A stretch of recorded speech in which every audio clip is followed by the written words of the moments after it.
Welcome back. Thanks for staying with us. President Cyril Ramaphosa arrived in Washington, D.C. yesterday for a working visit at the invitation of President Joe Biden. Now, today he met Vice President Kamala Harris, who welcomed him in the Capitol Hill. The two leaders discussed issues of women empowerment, health, and global security. Joining us now to weigh in on South Africa's place in world affairs is Wits School of Governance analyst, Professor Anthoni van Nieuwkerk, a policy analyst with interest in foreign policy analysis and African security, as well as those scenarios. A very good evening to you. Thank you so much for your time. I mean, this move and this visit is seen as a positive sign of renewed cooperation. Talk to us about your assessment. Yeah, no, indeed, it's true that after a period of stagnation, if you want, during the time of President Zuma, there's a new attempt to forge a better partnership, a stronger partnership, to reset the relationship, if you want. And I think it's perhaps necessary to do that.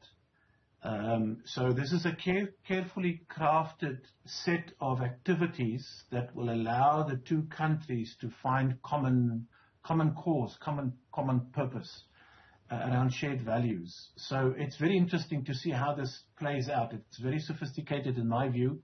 So a new American ambassador in Pretoria meeting our foreign minister. Then President Cyril Ramaphosa goes to America, to Washington. He meets the deputy president. They talk about a certain set of issues. He meets the Congressional Black Caucus. He talks about a whole lot of other issues. And then ultimately talking to the President of the United States, President Biden.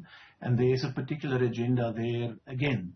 And this will now, if all this goes well, will lead to South Africa playing a very prominent role in positioning South Africa on the continent, because in November there will be another summit that brings together all these African leaders with President Biden and the Americans. I must say, on balance, that although I think behind all of this is really the search for an economic partnership, strengthening trade and investment, really, I think that's behind it. There's also the politics. Remember the difficult tightrope, if you want, that President Ramaphosa has to walk here, because America is the world's superpower, but there's an emerging superpower in the East, which is China. And of course, there's Russia, which is destabilizing global order. And South Africa is, after all, a member of the BRICS alliance, which includes Russia, China, India, and Brazil. So he has to find sort of a very carefully diplomatic balancing act to make sure that he attracts American capital, but not alienate the Americans at the same time, or our South Africa's traditional partners in the global South. How he does that, we have to wait and see. I suppose then it will be important on how we've heard that President Biden is eager to hear Ramaphosa's point of view on the Ukraine war. So, and of course, just looking at the sort of tone we've heard from Ramaphosa over the war, there's no certainty or clarity, perhaps, on how he will address this with President Biden. So maybe a hint of the position he might take was revealed when he spoke to the Congressional Black Caucus a couple of hours ago. Now, these would be regarded as friends and comrades of the ruling party and the liberation movement. And indeed, he paid he conveyed his thanks for the role that African Americans played in that particular constituency in moving South Africa towards democracy. And he said to them that South Africa is non-aligned in this contest between East and West, if you want, between NATO and Russia, on the question of Ukraine, and that South Africa's foreign policy is based on the peaceful resolution of conflict. And he promotes the seeking of peace, negotiations, mediation, and that's what he is in favor of. And I think many African countries and others in the global South would probably subscribe to that position. But I do think it's not as easy as that. The Americans are committed to teaching the Russians a lesson in Ukraine. They regard the Russians as adversaries, if not enemies, as well as the Chinese. And so I think the American pressure on President Cyril Ramaphosa will be enormous. Because, remember, there's a bill in their parliament that seeks to punish those who continue to do business with Ukraine, with the Russians. And it's a form of a punishment, although the Americans deny this, of course. It's a form of pressure on South Africa and like-minded countries to throw their weight in with the alliance or the NATO grouping, if you want, opposing Russia. I don't see President Cyril Ramaphosa giving in very easily to this kind of very brutal pressure from the Americans. He will be very diplomatic as he can be. He will maintain his position. Because remember, after all, he has to return back home and attend the next meeting of their BRICS alliance. And he has to face the Chinese, the Russians, the Indians, and his fellow African leaders on the continent.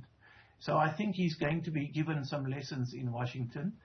He will absorb them, as he does, but I think he will keep his position. Yeah, especially because we know that the U.S. and the other Western powers have been very critical of South Africa's stance, its non-aligned, uncritical stance.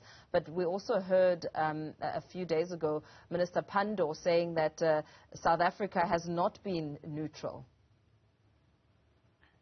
Yeah, no, indeed. So Minister Pandor will be famous, and we will remember her for saying in the presence of the American Foreign Secretary, the American Foreign Minister, Blinken, in Pretoria, we don't like to be bullied by bigger powers. Don't bully us to take a position. We are non-aligned. We have our own national interests to pursue. She said that in his presence. She probably didn't mean America. I think she meant a couple of Europeans who were less than diplomatic, closer to Ukraine, pushing South Africa to take a position. I must say that this is really a international relations conundrum and a foreign policy challenge for us as South Africans, because if we resist the pressure from the NATO side, from America and the Europeans, if we continue to do that, we might run into sanctions. We might run into difficulties. If we agree to participate in this campaign to neutralize Russia, if it were, then we'll have to participate in sanctioning Russia and alienating the Chinese, and probably the few weapons that we still make at Denel and our arms manufacturing industry will be bought by the Europeans and the Americans and put to use in Ukraine against the Russians. And this will be a very difficult position to maintain. What about how these talks will be crucial in ensuring that come 2025, when the Africa Growth and Opportunity Act expires, that these talks might perhaps help with an extension? Yeah, you make a good point. So this issue, this disagreement around Ukraine, shouldn't derail or sabotage our trading relationship with America, which is shaped under this AGOA agreement, which you just mentioned. And I think the real driving, the motivation for the South African administration to take the Biden administration so serious, it last happened when Thabo Mbeki was the president, is exactly to promote investment and trade. So to soften the blow and to make the relationship less sensitive, there's going to be talks about other stuff. There's going to be talks about the energy transition and climate change, security in Africa, how South Africa and America can cooperate to ease tensions elsewhere in Africa. And I think there's also the idea of promoting people-to-people relationships and tourism. All of those sort of normal diplomatic discourse between two significant countries representing very big constituencies on both sides. And it is going to take deft diplomacy to make sure that the disagreement currently is not going to impact too negatively on AGOA, on the trade agreement, because we do, and there's a real threat that that our trade relationship might have to be redesigned. The Americans might redesign it. We get preferential treatment under a special dispensation. So we can sell some of our produce, our products, our manufactured goods in America with a lower tariff or even tariff-free. And that might be taken away from us, the special treatment. So there's a desperate need, if I can say this one last sentence perhaps, there's a desperate need for the Biden administration to find a reliable partner in Africa, whether it's South Africa or Kenya or Egypt or Nigeria, to work with it so that the Americans can promote and defend their own national interests on the continent. And the challenge for us, for our South African government, is to resist, the obvious, acting as the agent of American imperialism, as some would call it. So we have to forge an independent or a non-aligned path in between all of these pressures. Very well. Thank you so much for that breakdown, Professor Anthoni van Nieuwkerk.